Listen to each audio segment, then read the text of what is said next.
నమస్తే, నేను మీ ప్రశాంత్. ఏపీ మంత్రులకి చాలా ఆందోళన కోరుకుంది. అసలు చాలా టెన్షన్ పడుతున్నారు. ఎందుకు? సో వీళ్ళ వెనకాల ఏం జరిగింది? సో దీని గురించి అయితే మాట్లాడేందుకు ప్రస్తుతం మనతో పాటు సీనియర్ జర్నలిస్ట్ సిఎస్ రావు గారు ఉన్నారు. నమస్తే అండి. నమస్తే సార్. ఏంటి సార్, ఏపీ మంత్రుల్లో చాలామంది టెన్షన్ పడుతున్నారు, చాలామంది వెళ్ళిపోయే అవకాశం ఉంది అన్నట్లు కూడా చాలా వినిపిస్తున్నాయి. అసలు ఇంతకీ ఏం జరిగింది? ఒకటి వెళ్ళిపోవడం కాదు, కానీ మంత్రులు వెళ్ళిపోరు. కాకపోతే క్యాబినెట్లో ప్రక్షాళన జరిగిద్దేమో అని చెప్పి ఒక ప్రచారం లేటెస్ట్గా ఇప్పుడు బయలుదేరింది. దానికి కారణం ఏంటంటే చంద్రబాబు నాయుడు గారు లేటెస్ట్గా నివేదికలు తెప్పించుకుంటున్నారు పనితీరు మీద, మంత్రుల యొక్క పనితీరు మీద. వాళ్ళ పనితీరుని బట్టి రాబోయేటువంటి రోజుల్లో కొన్ని మార్పులు అయితే జరిగేటువంటి ఛాన్సెస్ కనిపిస్తున్నాయి అనేది ఇప్పుడు రాజకీయ వర్గాల్లో, ప్రత్యేకించి కూటమి వర్గాల్లో బాగా విస్తృతంగా చర్చ జరుగుతుంది.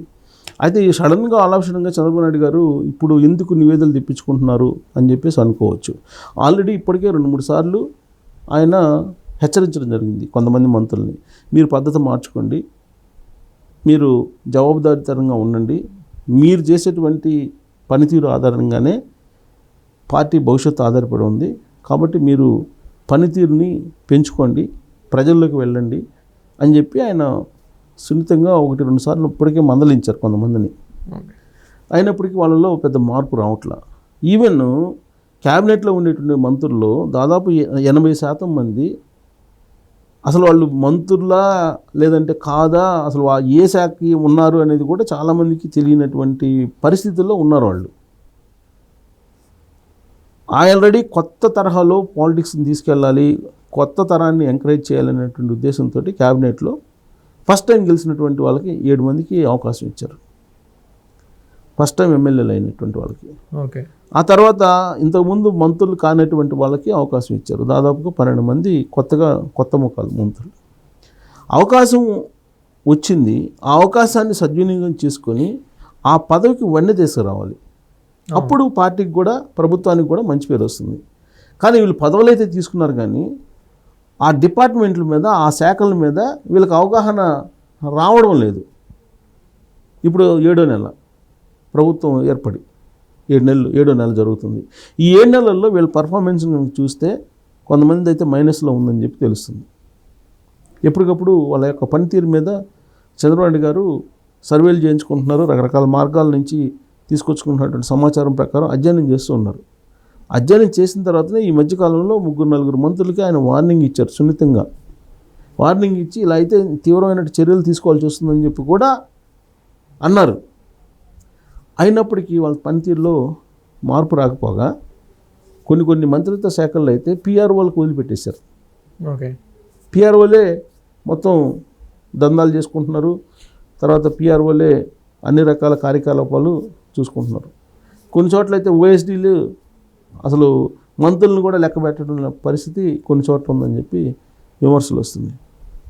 తర్వాత చంద్రబాబు నాయుడు గారు ఈ 6 నెలల్లో చేసినటువంటి కార్యక్రమాలు చాలా ఉన్నాయి ఆంధ్రప్రదేశ్కి. వీటిని ప్రజల్లోకి తీసుకెళ్లడంలో మంత్రులు ఫెయిల్ అయ్యారనేటువంటి ఒపీనియన్ ఉంది. అంటే కేవలం మంత్రులకే ఇలాంటి వార్నింగ్ అనేది ఇచ్చారు అంటే ఇలాంటివి చెప్పారా, లేకపోతే ఎమ్మెల్యేలకు వీళ్ళకు కూడా చెప్పడం జరిగిందా? ఇప్పుడు ఎమ్మెల్యేలు సక్రమంగా పనిచేయాలంటే మంత్రులు ముందు వాళ్ళతోటి కోఆర్డినేషన్ చేసుకోవాలి ఎమ్మెల్యేలతోటి. ఇప్పుడు మంత్రులకి అందరికీ జిల్లా ఇన్ఛార్జీలుగా ఉన్నారు, ఒకళ్ళు ఒక్కొక్క జిల్లా ఇన్ఛార్జి ఇచ్చారు. ఇప్పుడు విడిపోయిన జిల్లాలు అయితే ఉన్నాయి, ఉమ్మడి జిల్లాలు 13. దానికి సంబంధించి ఆల్రెడీ ఒక స్ట్రక్చర్ ఏంటంటే పార్లమెంటు కాన్స్టిట్యున్సీకి ఒక జిల్లాని చేశారు, దానికి సంబంధించి ఒక ఇన్ఛార్జి మంత్రిని కూడా పెట్టారు. మంత్రులు కానీ ఇన్ఛార్జి మంత్రులు కానీ వాళ్ళు ఎమ్మెల్యేల దగ్గరికి వెళ్ళి ప్రజల మధ్యకి వెళ్ళి ఇప్పటి వరకు ప్రభుత్వం ఏం చేసిందని చెప్పి చెప్పలేని పరిస్థితుల్లో ఉన్నారు. అవతల వైపు వైఎస్ఆర్ కాంగ్రెస్ పార్టీ ఏం చెప్తుంది, ఇప్పటి వరకు అసలు ఏమీ చేయలేదు ఈ ప్రభుత్వం, అసలు ఏమీ చేయకుండానే ప్రజలను మభ్యపెడుతుంది, హామీలు ఇచ్చారు సూపర్ 6లు అని, సూపర్ 6లు అమలు చేయలేదని చెప్పి అంటున్నారు. మరి దానికి వీళ్ళైతే చెప్పాలి కదా, అవును ఇదిగో మేము ఈ 6 నెలల్లో మేము ఇదిగో చేసామని చెప్పి చెప్పాలి కదా. చెప్పడానికి చాలా ఉన్నాయి కదా. ఆ విషయంలో వైఫల్యం చెందుతున్నారు అనేది చంద్రబాబు నాయుడు గారి యొక్క అభిప్రాయం. మంత్రులు చెప్పాలి, మంత్రులకే తెలుసు కదా. ఇప్పుడు పంచాయతీరాజ్ శాఖలో ఏం చేసామనేది పవన్ కళ్యాణ్ గారు చెప్పాలి, రోడ్లు వేసాం మేము, ఈ తర్వాత చెట్లు నాటించామను, లేదంటే అటవీ శాఖలో ఇదిగో పలాని చేసామని వాళ్ళు చెప్పాలి. పర్యాటక శాఖలో ఏం జరిగిందని పర్యాటక శాఖ మంత్రి చెప్పాలి. ఐటీ శాఖలో ఏం జరిగింది అనేది, విద్యాశాఖలో ఏం జరిగింది అనేది లోకేష్ గారు చెప్పాలి. అంతే కదా. అవును. సో అన్ని శాఖలకు సంబంధించిన మంత్రులు ఉన్నారు. ఆ మంత్రులు ఆ శాఖల మీద పట్టుంటే, ఆ శాఖల మీద కనుక వాళ్ళకి అవగాహన ఉంటే ప్రజలకు చెప్తారు. ఇప్పుడు ఏంటి మన కళ్ళకు కనిపిస్తున్నటువంటిది ఏంటి, 6 నెలల్లో మేజర్ డెవలప్మెంట్స్. అమరావతి పునర్నిర్మాణం స్టార్ట్ అయింది. అమరావతికి సంబంధించి నిధులు వచ్చినాయి, 50,000 కోట్లు వచ్చినాయి. దాంట్లో భాగంగా విడతల వారీగా వరల్డ్ బ్యాంక్ నుంచి, ఏషియన్ డెవలప్మెంట్ బ్యాంక్ నుంచి డబ్బులు వస్తున్నాయి. అమరావతికి సంబంధించినటువంటి పనులు ప్రారంభమయ్యాయి, పునర్నిర్మాణం జరుగుతుంది చాలా వేగంగా. ఇంకొక వైపు విశాఖ రైల్వే జోను వచ్చేసింది. విశాఖ రైల్వే జోన్ తీసుకురాగలిగారు. తర్వాత దాదాపుగా 4 సంవత్సరాల నుంచి విశాఖ ఉక్కు ప్రైవేటీకరణ మీద పోరాడుతున్నటువంటి కార్మికులకు క్లారిటీ ఇస్తూ మొన్న విశాఖ ఉక్కుకు సంబంధించి డబ్బులు ఇచ్చారు. దాదాపు 11,000 కోట్లు ఇచ్చారు. ఇచ్చి దాన్ని డెవలప్ చేసుకొని ప్రైవేటీకరణ చేయట్లేదని చెప్పారు. ఇది ఈ కూటమి ప్రభుత్వం సాధించినట్టు విజయమే కదా, చెప్పాలి కదా. తర్వాత భోగాపురం ఎయిర్పోర్ట్కి సంబంధించి ల్యాండ్ డిస్ప్యూట్ ఏదో ఉందో దాన్ని క్లియర్ చేసి 2026 కల్లా దాన్ని మేము ఓపెన్ చేస్తున్నాము, ఓపెన్ చేయబోతున్నాం అని చెప్పారు కదా, అది చెప్పాలి కదా. నరేంద్ర మోడీ గారు ఇటీవల కాలంలో వైజాగ్ వచ్చి దాదాపు 1,80,000 కోట్ల రూపాయలు విలువైనటువంటి ఒక ప్రాజెక్ట్ని ప్రారంభించారు. ఎన్టీపీసీ అలాగే జెన్కో సంయుక్తంగా గ్రీన్ హైడ్రోజన్ ప్రాజెక్టు. మరి ఇది చెప్పాలి కదా ప్రజలకి. తర్వాత రిలయన్స్ వాళ్ళు బయో ఎనర్జీ తయారు చేయడానికి వాళ్ళు ఒక 60,000-70,000 కోట్లు పెడుతున్నారు. తర్వాత రామాయపట్నం ఓడరేవుకి సంబంధించి క్లియరెన్స్ తీసుకొచ్చుకున్నారు. అక్కడ దాదాపు ఒక 50,000 కోట్లతోటి అక్కడ పెడుతున్నారు పెట్రోకెమికల్స్. గల్ఫ్ కంట్రీస్ నుంచి కొన్ని కంపెనీలు వస్తున్నాయి. తర్వాత డ్రోన్కి సంబంధించినటువంటి టెక్నాలజీని తీసుకురావడానికి కొన్ని కంపెనీలతో ఒప్పందం కుదుర్చుకున్నారు. అమెజాన్ రాబోతుంది, డేటా సెంటర్ అక్కడ పెట్టబోతున్నారు టీసీఎస్ వాళ్ళు, ఎక్కడ వైజాగ్లో. ఓకే. మరి ఇన్ని ఉన్నాయి కదా, ఇవన్నీ ఎవరు చెప్పాలి? మంత్రులు చెప్పాలి. అంటే చేసినటువంటి పనుల్ని ప్రజల్లో చెప్పలేకపోతున్నారు. సూపర్ 6లో పెన్షన్లు అయితే 1వ తారీఖు ఇస్తున్నారు కదా, మరి అది ఎందుకు చెప్పుకోవట్లేదు? తర్వాత 3 సిలిండర్ ఉచిత సిలిండర్లు ఇస్తానన్నారు కదా, ఒక సిలిండర్ అయితే ఉచితంగా ఇచ్చారు, ఉచిత సిలిండర్ ఇచ్చారు కదా. తర్వాత ఆర్టీసీ ఉచిత ప్రయాణానికి సంబంధించి ఆల్రెడీ దాని మీద అధ్యయనం జరుగుతుంది, 10 రోజుల నుంచి మేము అమలు చేయబోతున్నాం అని చెప్పాలి కదా. ఇవన్నీ ప్రజలకి క్లారిటీ ఇవ్వాలి కదా.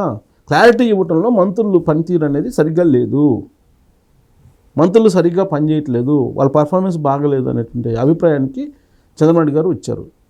పర్ఫార్మెన్స్ బాగలేకపోగా పార్టీకి ప్రభుత్వానికి నష్టం చేకూర్చేలాగా కొంతమంది పనిచేస్తున్నారు అనేది ఆయన దగ్గర ఉన్నటువంటి రిపోర్టు.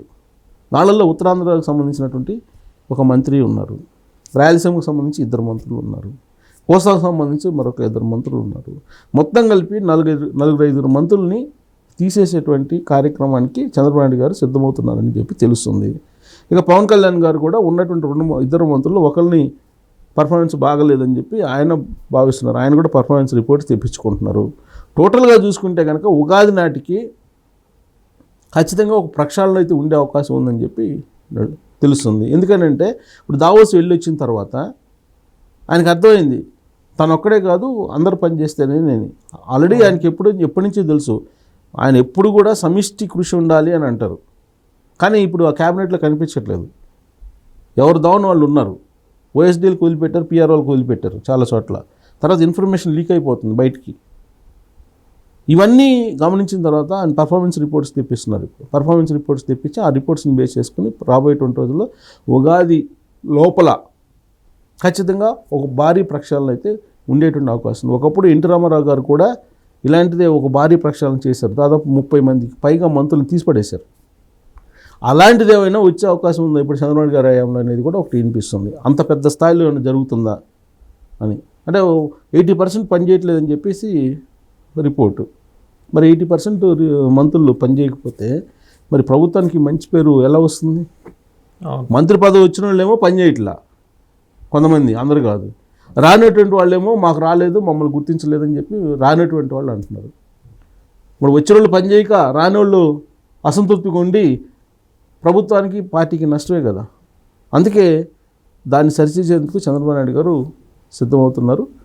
ఉగాది లోపల ఒక ప్రక్షాళన అయితే ఉండే అవకాశం ఉందని చెప్పి చర్చ జరుగుతుంది. కనీసం 5 తక్కువ మంత్రులు క్యాబినెట్ నుంచి అవుట్ అయ్యే ఛాన్సెస్ కనపడుతున్నాయి. Thank you sir. Thank you.